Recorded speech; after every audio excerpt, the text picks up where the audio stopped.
governance is important in transport, and it is often something that gets forgotten along the way. Politicians and technicians tend to focus quite a lot about the red ribbon they get to cut when they introduce a new tramway or when they open a new cycling lane. But governance is really the way they're going to think about how to organize themselves in order to deliver on those important goals, such as carbon neutrality by 2030. How they're going to reconcile diverging interests, how they're going to bring different priorities and align them, and how they're going to reconcile also the different stakeholders that all have different views about what the future should hold.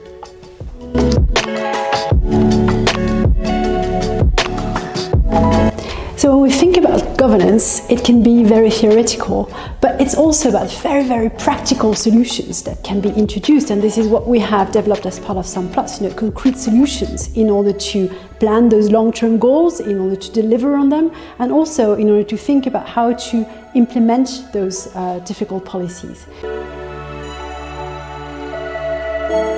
Let me give you some examples about governance solutions.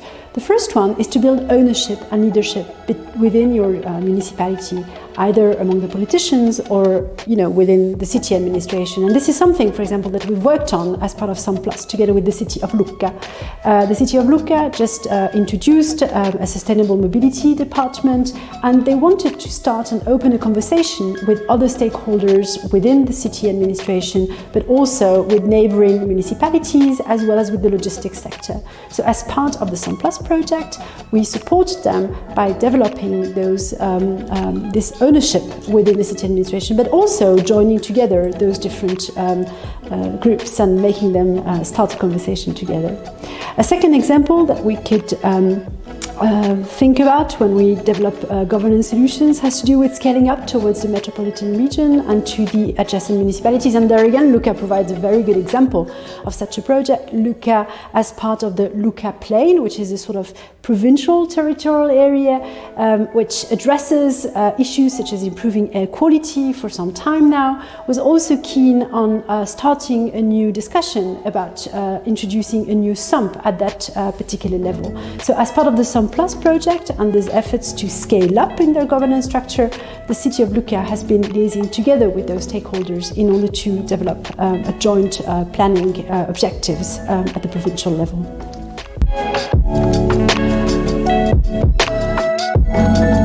When we think about governance and sustainable mobility planning, we often think about all the barriers that cities face in order to adopt some ambitious goals and also to deliver on them. We think about the barriers any city face in a multi-level governance environment. We also think about all the resistances they're going to face. But thinking about governance is also about how to enable these processes to take place and about the different ways that cities can develop and strengthen their own capacities by developing ownership and leadership. They can also think in terms of enforcing the measures and not just relying on incentives.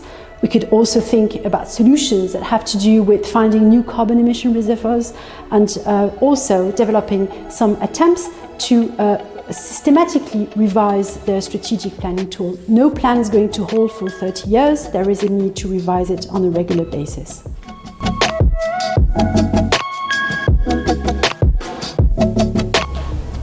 I'm going to say yes to an answer because we need to keep on the optimistic side, but there is clearly a lot of hard work to be done if we are to keep up with the 1.5 degree that was reached at the Paris Agreement and to achieve and to deliver on this carbon neutrality objective by 2030 and 2050. There obviously is quite a lot that can be achieved by decarbonizing the transport sector, and this is probably the most obvious type of solutions that cities are working with at the moment with the support of EU structural funds as well as with the national plans and the regional authorities. However, we also know that this is not going to be enough. There needs to be alternatives that needs to be built in. So this has to do with improving the current system by bringing in some alternatives such as walking, cycling and public transport, and to think about that not just in the city centre, but also in the more further out areas, in metropolitan areas. And the third type of measures that we might start thinking about, and this is something that cities have to do quite urgently actually, is to think about what are the measures that need to be avoided should they want to deliver on those objectives. And these measures are the most difficult ones to address. They're difficult because they face some resistances by citizens or businesses that would need to change completely their lifestyles. They also sometimes face the resistances within the city administrations from technicians that have been working in a specific way for over 30 to 40 years, and they just don't understand why they should change their habits and their routines and the procedures and the different ways through which they've been thinking about specific problems, such as sustainable transport, delivering on carbon neutral.